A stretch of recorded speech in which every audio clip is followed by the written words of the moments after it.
Okay, we got to establish this real quick. Backyard, absolutely no rain. And then we go out front, which means it's 30 feet away.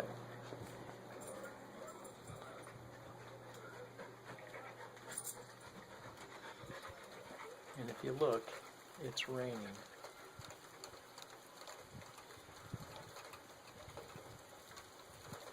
Look at the side yard. It seems to break right out at the pretty willow.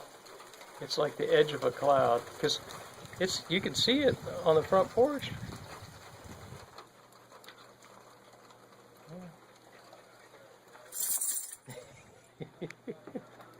But let's go to the backyard. It's like this window, no rain. This window, rain. Yeah. You can see it coming down right there. But if you look that way, not a drop. That's one of the wackiest weathers I've ever seen. It has to stop somewhere. Yeah, that's true. It's just usually it moves. And then you see it raining The somewhere. birds are dry. It's not raining in back of the house. Yep, I think this is going to go on YouTube.